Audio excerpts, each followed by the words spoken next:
करना चाहिए। उन्होंने पद को ठुकराया। प्रशासनिक पद से उन्होंने 6 वर्ष पहले छोड़ा था, बीआरएस लिया था और मंत्री रहते हुए उन्होंने पद को छोड़ा। लाल बत्ती कोई छोड़ने वाला है? गांव की प्रधानी तो कोई छोड़ता नहीं, गांव की प्रधानी कोई नहीं छोड़ता। इन्होंने मंत्री पद को छोड़ा इसलिए कि इन्होंने निकट से देखा और यह जाना कि इस देश का भविष्य, इस देश के बहुजनों का भविष्य, मूल निवासियों का भविष्य, 90% वालों का भविष्य जब तक एक राष्ट्रीय स्तर की पार्टी नहीं बन जाती तब तक कुछ भी नहीं होने वाला है। इसलिए उन्होंने इस देश के मूल निवासियों के लिए, बहुजनों के लिए, दलित, पिछड़े, वंचितों के लिए, अल्पसंख्यकों के लिए एक प्लेटफॉर्म तैयार करने के लिए राष्ट्रीय स्तर पर, क्षेत्रीय स्तर पर नहीं, क्योंकि उन्होंने देखा इस देश में जो भी है, कोई दलित की पार्टी कहता है, कोई पिछड़ों की पार्टी कहता है। क्यों कहते हो भाई? क्या ये सब एक साथ एक विचारधारा में नहीं आ सकते? नहीं आ सकते। क्यों? क्योंकि उनको उस पद का लोभ है। मैं ही राष्ट्रीय अध्यक्ष रहूंगा, मैं ही विधायक रहूंगा, मैं ही सांसद रहूंगा, मैं ही मंत्री रहूंगा। इस देश का, इस प्रदेश का जितना भी माल मुताज है सब मेरे जेब में रहना चाहिए, मेरे इशारे पर चलने चाहिए। यह लोकतंत्र के लिए खतरा है। इसलिए लोकतंत्र के लिए जो खतरा उत्पन्न कर रहे हैं, ऐसे दुश्मनों से सावधान रहना पड़ेगा, ऐसे दुश्मनों से सावधान रहना पड़ेगा। और बंधुओं, राजनीति एक दुधारी तलवार है, राजनीति एक दुधारी तलवार है, इसमें दोनों तरफ धार हुआ करती है। इधर भी जाएगी तो भी कटेगी, इधर भी जाएगी तो भी कटेगी। यदि आपने वोट दिया, अपने दुश्मनों को वोट दिया, तो आपका पतन होगा, आप फिर गर्त में जाएंगे और पिछड़े हो जाएंगे। यदि आपने अपने मित्रों को, अपने हितैषियों को वोट दिया, तो आपका उत्थान होगा, अच्छे विद्यालय होंगे। जो संकल्प है, संकल्प पत्र आप पढ़िए, अच्छे विद्यालय होंगे जिसमें राजा का भी बेटा पढ़ेगा और गरीब का भी बेटा पढ़ेगा। जो सुविधाएं राजा के बेटे के लिए होगी, वही सुविधाएं गरीब के बेटे के लिए होगी। भाई उसके बाद देखिए ना आप, आज आरक्षण का विरोध होता है, आरक्षण का विरोध होता है कि इन दलितों के लिए, पिछड़ों के लिए आरक्षण है, और हल्ला मचाते हैं लोग। क्यों है? इसलिए है कि उनको समान सुविधाएं नहीं है। आज गरीबों के बच्चों को भी वही समान सुविधा मिल जाए। गरीब का बच्चा जब उठता है तो उसे बासी रोटी मिलती है, और बासी रोटी मिलने के बाद बाबा जा चारा काटिए। वो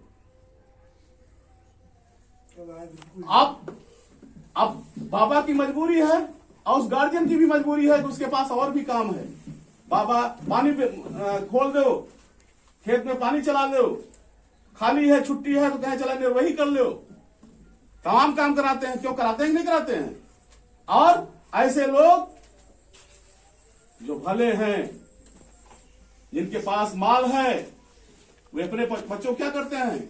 अच्छे से वहां भी पढ़ाते हैं, अच्छे विद्यालय में डालते हैं, कोचिंग कराते हैं, और घर पर भी सारी सुविधा। हमारे बच्चे क्या पाते हैं? रोटी पाते हैं, दाल पाते हैं, सब्जी बहुत पा गए तो दूध पा गए, और उनके बच्चे नंबर 1 का भोजन करते हैं। तो इस देश के रसद पर, इस देश के अन्न पर, इस देश के फल पर, यानी जितने भी सामग्रियां हैं, हम सबका भी तो अधिकार है। केवल 5%, 10% वालों का अधिकार है? सबका अधिकार है भाई। सबको बराबर का अधिकार आप दे दो, सबको बराबर सुविधाएं आप दे दो, उसके बाद आरक्षण समाप्त कर दो। कोई नहीं कहेगा आरक्षण आप हमको देना है। तो आरक्षण भीख के आधार पर हमें नहीं चाहिए। कैसे चाहिए? हमको सुविधा दे दीजिए, ज्यादा नहीं, 10 साल की सुविधा मिल जाए। दलितों को, पिछड़ों को, अल्पसंख्यकों को 10 साल सुविधा मिल जाए, वो भी बराबरी करना शुरू कर देंगे, वो भी बराबरी करना शुरू कर देंगे। उनको आरक्षण की आवश्यकता नहीं पड़ेगी। सम्यक पार्टी का यही संकल्प है कि सबको साथ लेकर के अपने जो ऐसे लोग हैं जो चुनाव के समय भूल जाते हैं, क्या भूल जाते हैं? यार पार्टी कमजोर पड़ रही है। अरे कमजोर तो पहले ये जो आज शासन में है, जो आज शासन में है, वो भी कमजोरे तो थे। वो कमजोर ही तो थे, क्या मजबूत थे? शुरू से ही मजबूत थे। केवल संकल्प की जरूरत है। अगर वह पार्टी जो 1925 में चली और 2014 में पूर्ण बहुमत की सरकार केंद्र में बनी, मोदी की सरकार, तो अभी हमें तो 4 साल हुआ है। अभी हमें सिर्फ 4 साल हुआ है, 4 साल।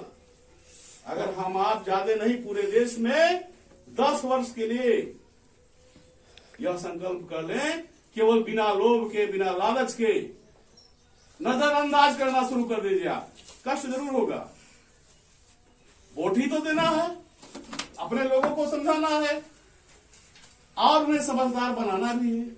यदि हमने समझा दिया, उन्हें समझदार बना दिया और वोट देने का शऊर हमको आ जाए कि हमें अपने दोस्तों को ही वोट देना है, दुश्मनों को नहीं देना है, तो निश्चित रूप से सम्यक पार्टी आगामी 10 वर्ष के अंतराल में केंद्र में आपकी सरकार होगी, इसमें कोई दो राय नहीं।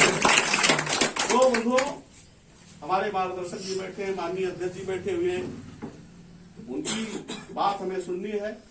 जैसा भी मार्गदर्शन होगा हम सब उसका पालन करेंगे। एक बार सम्यक पार्टी जिंदाबाद, जिंदाबाद जिंदाबाद, सम्यक पार्टी जिंदाबाद, जिंदाबाद जिंदाबाद। बहुत बहुत धन्यवाद।